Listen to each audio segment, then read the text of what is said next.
Draupadi Murmu June 20, 1958 அன்று ஒடிசாவின் மயூர்பஞ்ச் மாவட்டத்தில் உள்ள உபர்பேடா கிராமத்தில் ஒரு சந்தாலி பழங்குடி குடும்பத்தில் பிறந்தவர். இவரது பெற்றோர் இவருக்கு புதிடூடு என்று இட்ட பெயரை இவரது பள்ளியின் ஆசிரியர் திரௌபதி என்று மாற்றினார். புவனேஸ்வரில் உள்ள ரமாதேவி மகளிர் கல்லூரியில் கலைத்துறையில் BA பட்டம் பெற்றவர். தனது கிராமத்தில் பட்டம் பெற்ற முதல் பெண்மணி இவர் ஆவார்.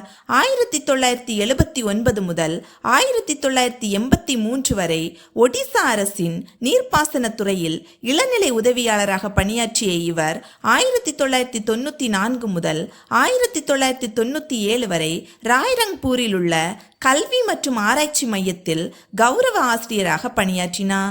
1997 ராய்ரங்பூர் நகர் பஞ்சாயத்து கவுன்சிலராக தனது அரசியல் வாழ்வை தொடங்கிய இவர் 2000 மற்றும் 2004 2 முறை ஒடிசா சட்டமன்ற உறுப்பினராக பாஜக சார்பில் தேர்ந்தெடுக்கப்பட்டார்.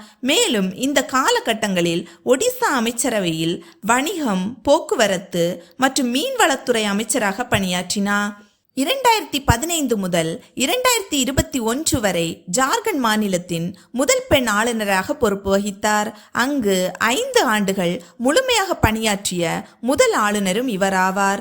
ஜூலை 25, 2022 அன்று இந்தியாவின் 15வது குடியரசுத் தலைவராக பதவியேற்றார்.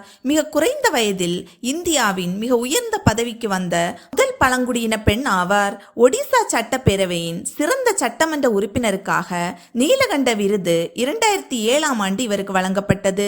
இவரது கணவர் ஷியாம் சரண் முர்மு வங்கி அதிகாரியாக பணியாற்றிய இவர் 2014 ஆண்டு காலமானார். இவருக்கு லக்ஷ்மண் முர்மு மற்றும் சிபுன் முர்மு என 2 மகன்கள் மற்றும் இதிஸ்ரீ முர்மு என்ற ஒரு மகளும் இருந்தன. இவரது 2 மகன்களும் 2009 மற்றும் 2013 ஆண்டுகளில் விபத்து மற்றும் சில சூழ்நிலைகளால் மறைந்தனர். தற்போது இவரது மகள் இதிஸ்ரீ முர்மு ஒடிசாவின் புவனேஸ்வரில் உள்ள வங்கியில் அதிகாரியாக பணியாற்றி வருகிறார். திரௌபதி முர்மு அவர்களுக்கு தற்போது 2 பேத்திகள் உள்ளன. 6 ஆண்டுகளில் தனது கணவர், மகன்கள், தாய் மற்றும் சகோதரரை இழந்த போதிலும் ஆன்மீகத்தின் மீது ஈடுபாடு கொண்டு தனது மன வலிமையை மீட்டெடுத்தவர்.